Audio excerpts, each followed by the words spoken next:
I think I've talked to a lot of people over the years, and just that moment when you realise, I don't know how to explain it. I don't think anyone really knows how to explain it.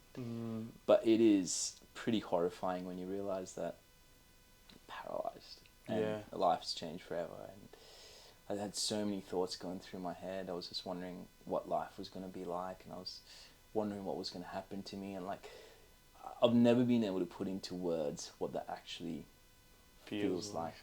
Welcome to another episode of the Interchange Podcast, and thank you for joining me, your host, Ben Lowe.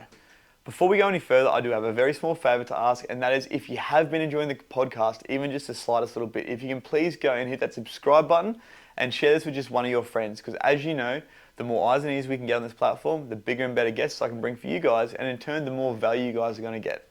So over to today's episode, where I am joined by Dr. Dinesh Palipana, who in 2021 was awarded as Australian Queenslander of the Year for the work that he is doing in the medical industry as a quadriplegic. That's right, Dr. Dinesh is one of 2 quadriplegic doctors within Australia. And after losing the use of his arms and legs at 25, a lot of people probably would have given up hope. But not Dinesh. This actually just made him hungrier. So as I said, he is now one of 2 quadriplegic doctors in Australia, and he is also doing amazing work to help to change the face of medical employment for people with disabilities all around Australia. He's a great guy with an amazing story, one of hard work, discipline, heartache, but determination, which got him to where he is today. So I know you guys are going to enjoy this just as much as I did. I'll see you over on the episode. Dinesh, my man, appreciate you, bro. Thanks for taking some time to have a yarn with me, man. Yeah. Now this has been a long time in the picture, hasn't it? Very busy man, very hard man to get a hold of. Finally made it happen. I know, bro, and it's all thanks to your mum. And I was actually listening to a podcast earlier on the way in here, I think, talking about yourself and how you've also inspired your mum to go back to university, right? Tell me more about that. Well, I think it's the journey that we shared. So I had this car accident 13 years ago, spinal cord injury, and we really, we had a long, rough journey. It was hard. We lost family. Her marriage fell apart with my dad. Wow. So there were a lot of times when we were really struggling. No money, nothing. So after we really came through, and then I got back to medical school, I think she was just inspired to help other people who are going through the same journey. I love that. And that's why she did it. So that's that. And today she helps many people with the shared journeys that we go through and more. Yeah, and what was life like for you growing up? So obviously your mum and dad were together when you were younger? Yeah. So they were together until I had a spinal cord injury. Yeah. And, life was... we started life in Sri Lanka. Yeah. So I grew up there when there was a war, and that war lasted about over 3 decades. It was a very tough place for people to live. Even now, actually, people live in a lot of poverty and struggle.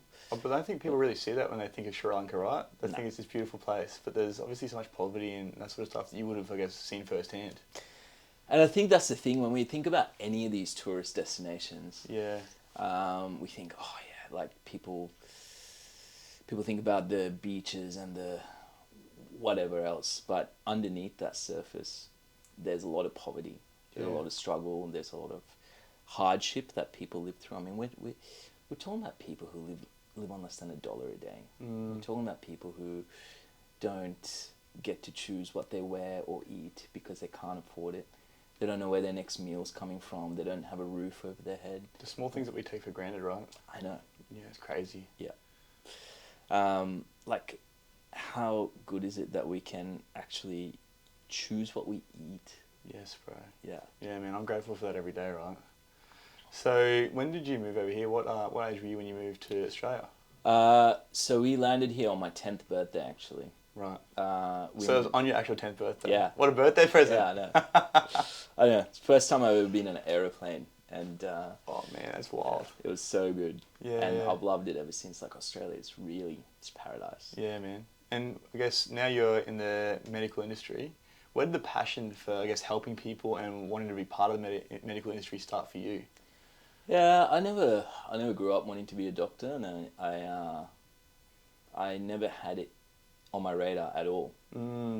But I initially finished high school, had no idea what I wanted to do. And as most kids do. As most kids do. And that's okay, I think. Yeah, man, right? I agree. Yeah. Yeah. And I think, or I almost think, man, it's too early to get someone to decide how they want to spend the rest of their life. Actually, I think there are a couple of things that we make people, or at least people feel like they need to decide early, and that is partner and career. The Australian dream, right? Yeah. Get a job, get married, have kids. And man, those are the two biggest decisions of your life. I agree. And you make those decisions sometimes before you even know yourself, right? Yeah. So anyway, I thought I wanted to be a lawyer, or I decided that I would. Yeah. So you sort of put your foot down and you said, I'm going to be a lawyer. Yeah. Yeah. And it was probably for the wrong reasons at the time, or maybe no reason at the time. Yeah, okay. And I became depressed. So I had pretty severe depression when I was in law school. Yeah, okay. And it was a very dark time in my life. And, I think those days I was thinking about how I could fill my own cup. And you can never fill your own cup. Like, if you're just looking at what you can take from this world. Man, right? Yeah. So many people, right, they think, okay, I'm going to be fulfilled when I have more money, more cars, more girls, whatever it might be, but more of something else that they're trying to take away. And that's not what fulfillment's ever about, right? Never ends. No, man. And I even catch myself doing this right now, right? Like, these days, sometimes I think, oh, yeah, I like that car, or I like that watch, or something, like, whatever.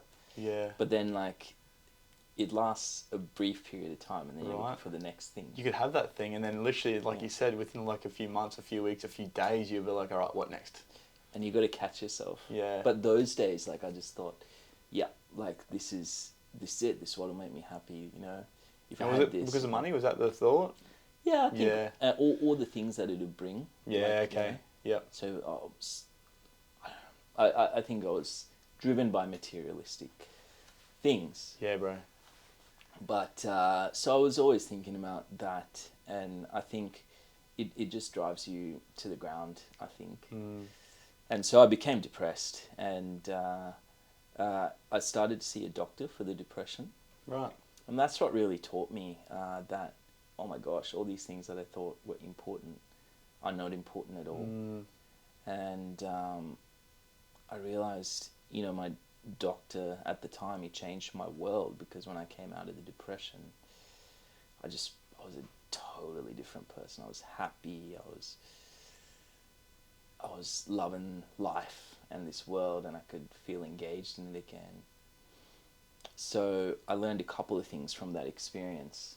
One is, it's not about what we can take from this world. That's not happiness. Like, it never is. Yes, bro. Yeah. Yeah, man. Never feel yourself, right? It's more about what we can give and how we can leave this world a better place, and what we can do for others. And it's about that. And it's almost selfish in a way, because I think you get more by giving than giving itself. So I learned that. But I think I also learned that sometimes we just have to strip away all this bullshit that we have, that we think is important, that we accumulate, like all this noise and all this fat, really, and get back to the core of what life's about and who we are. And that's what depression did for me, because I just slowly shed away all that and became me. So that's actually how I found medicine.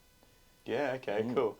And you were about 3 years into your study when the accident took place? Yeah, I was just started. I was just over halfway. Okay, so it's a 6-year degree, is it, or 4 postgrad? Yeah.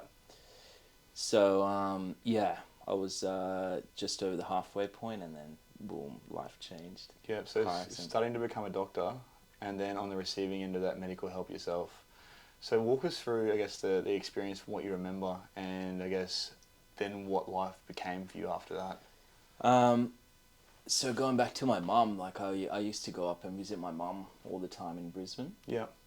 I was living in Gold Coast, she was living in Brisbane. And I used to go and visit them every, couple of weekends or whatever. It's just nice going home and eating her food and whatever.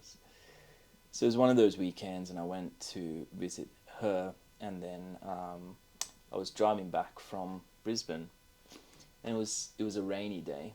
Yeah. So it had been raining, and I always think, right, like, I think sometimes maybe life just has, or the universe or whatever it might be, it just has a plan for us. Right. And that weekend I wasn't going to go home. That weekend I wasn't going to leave the house at that time. That weekend I wasn't going to take the road I did. But through a series of events, I left the house at a particular time. I took a road that I don't normally take, and I ended up on the Gateway motorway in Brisbane, and my car ran over a water puddle because it'd been raining. It was about 8:30 p.m. and it lost control, had a rollover, and boom, within seconds, life changed forever. So when the car stopped rolling, I was awake the whole time. I was paralyzed. I couldn't move, couldn't feel my legs, couldn't feel anything below the chest, couldn't move my fingers, and I knew. You knew straight away? I knew in that moment, yeah. And what were the initial thoughts at that point in time? Man, I was horrified. It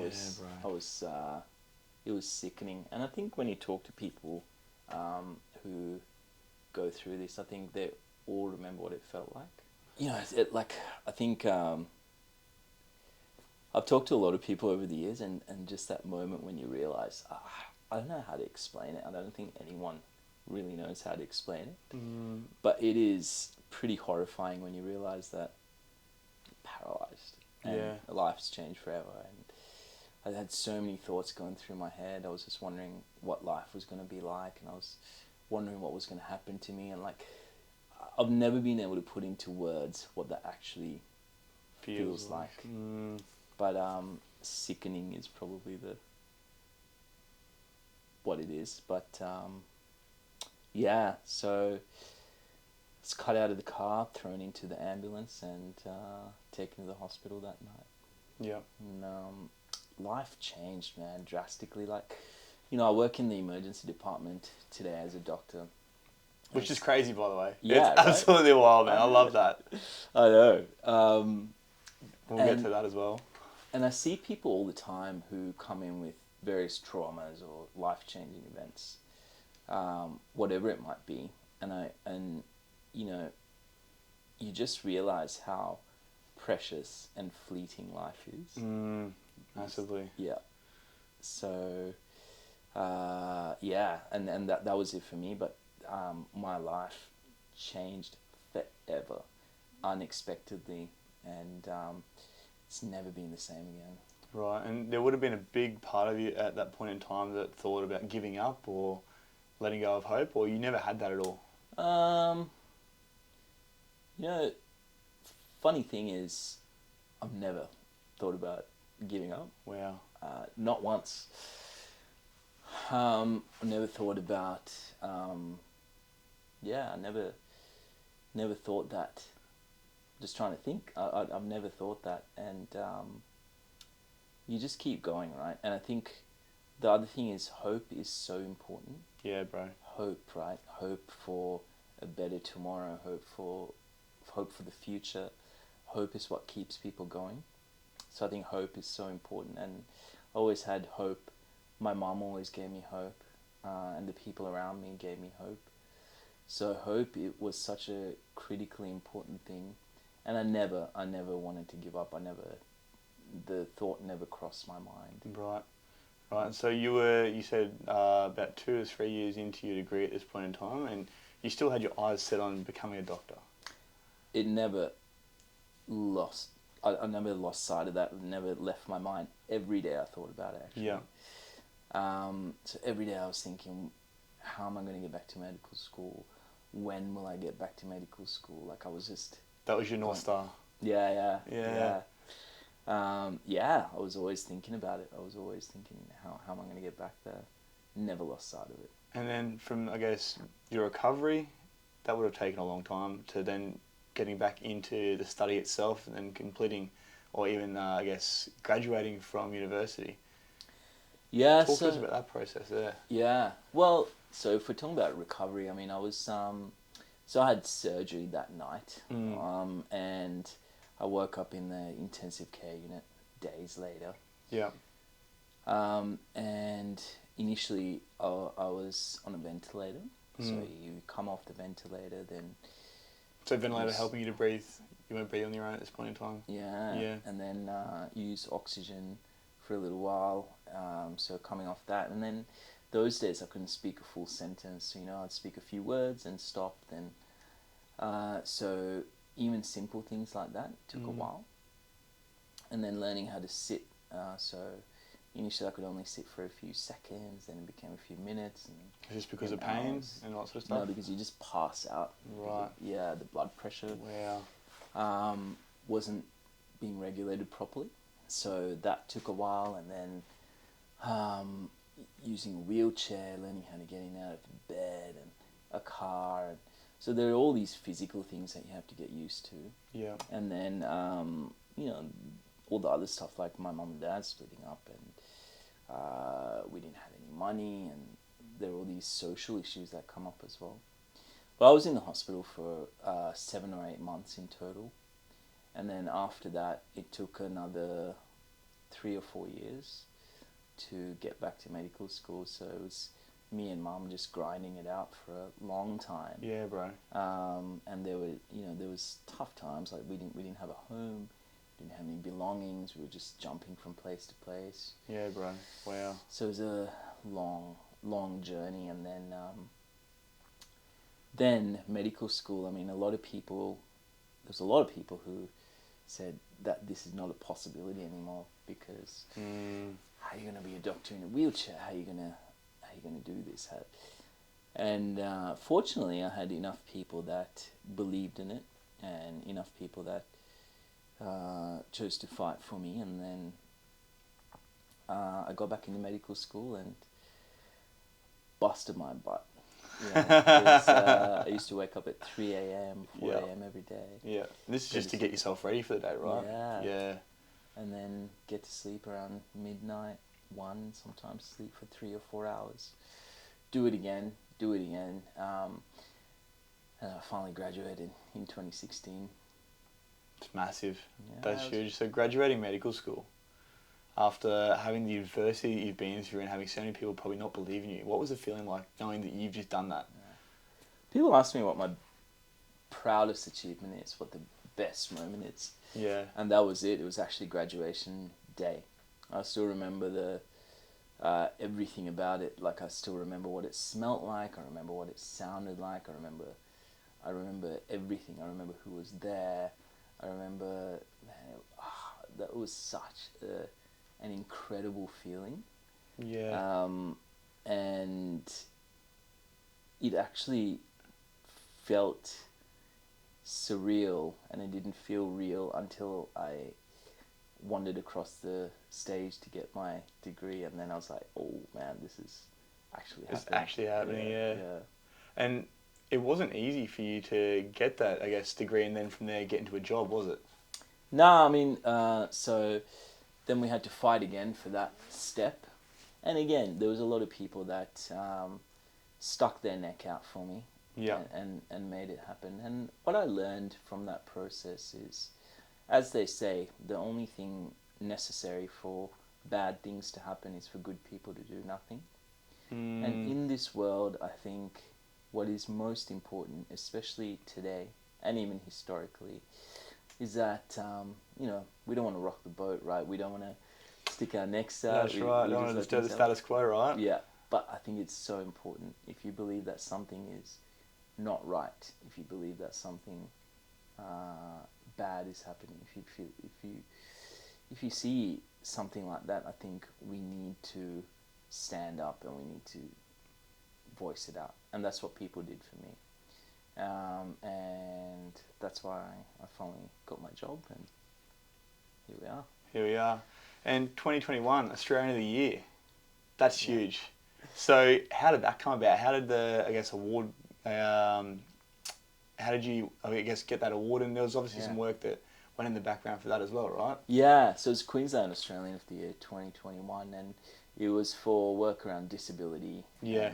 And, you know, because I before this happened, I didn't really understand what life was like for a person with a spinal cord injury or any disability for that matter.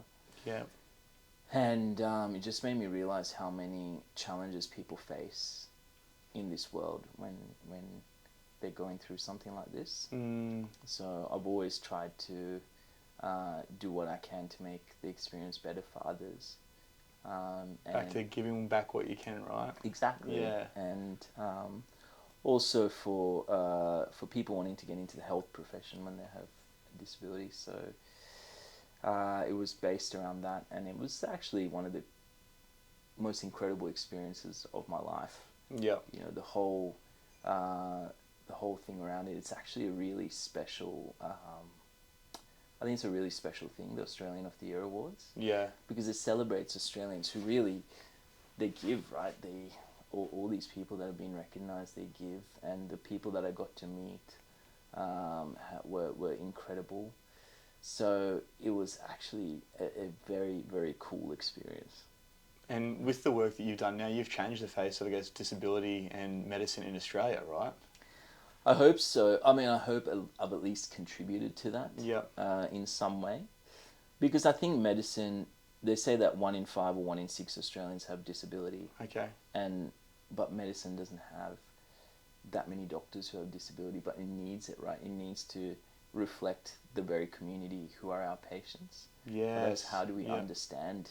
How do we know? How do we really have that within us? So that's starting to change. And I think also like the way we think about disability, right? Like, do I really feel that I have a particular...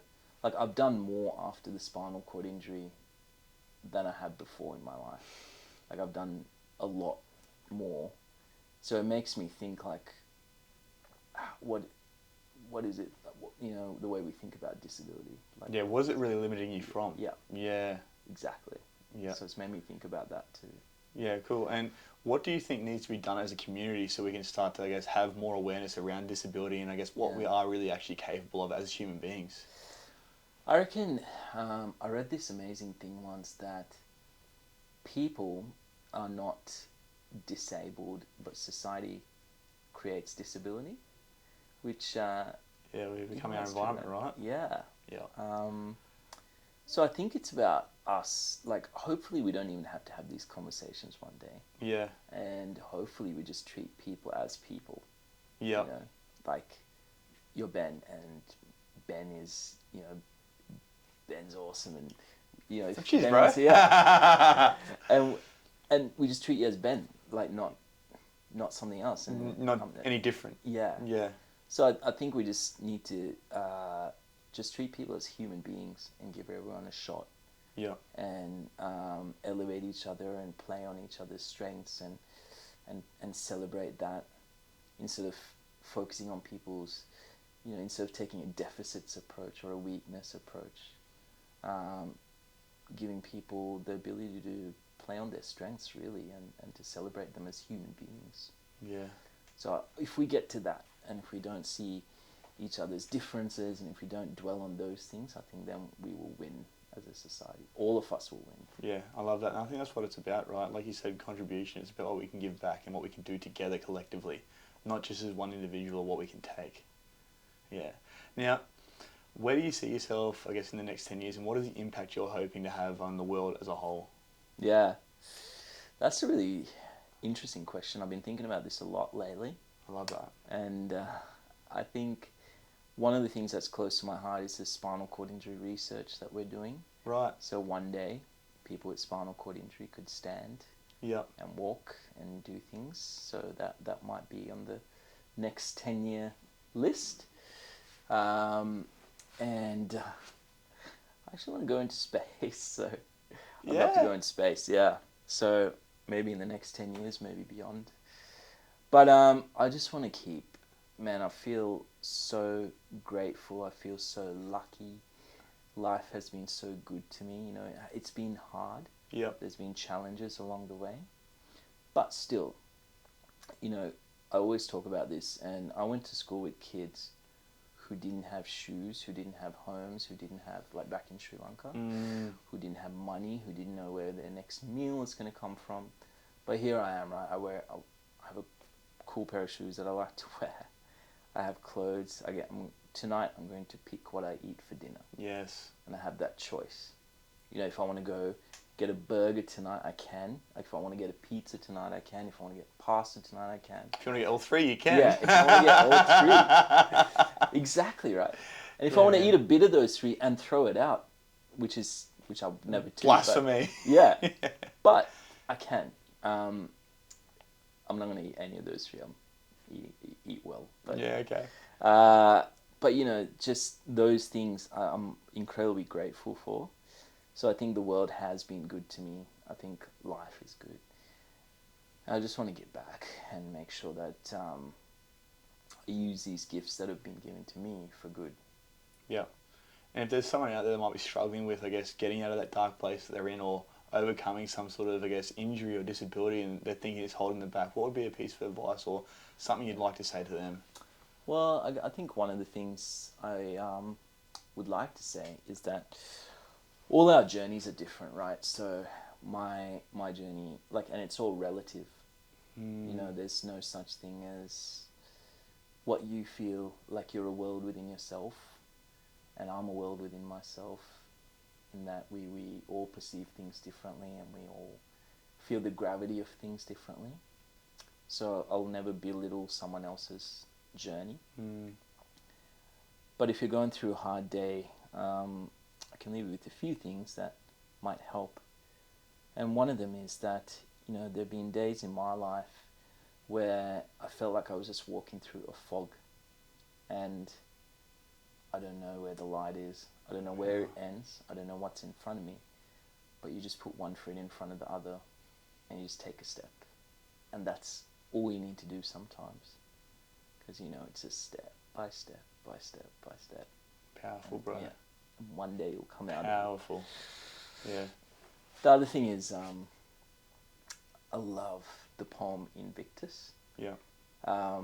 Because a friend of mine hung it up by my bedside when I was in hospital. And it's actually the number plate to my car now too, because I love it so much. But Invictus is, if there are listeners who haven't heard the poem, Invictus is about the story of a person who went through a really difficult time.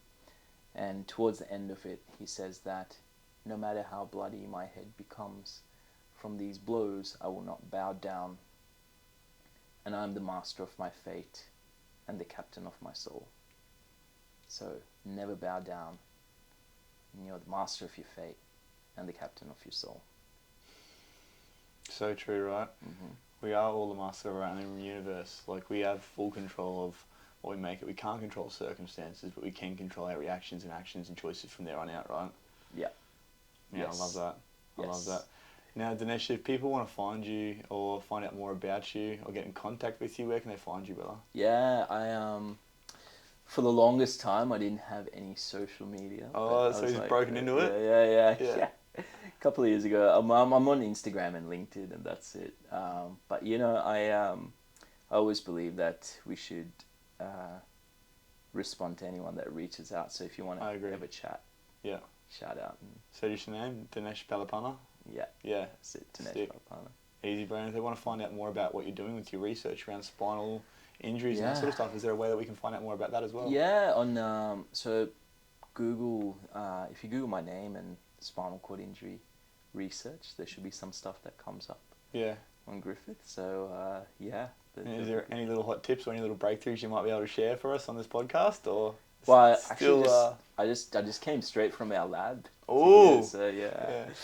No, we're optimistic. Let's just say that. Okay. And we're excited about what we're going to do. I love it. Yeah. I love it, my man. And that must be so rewarding, being able to work on something that's so close to your heart as well.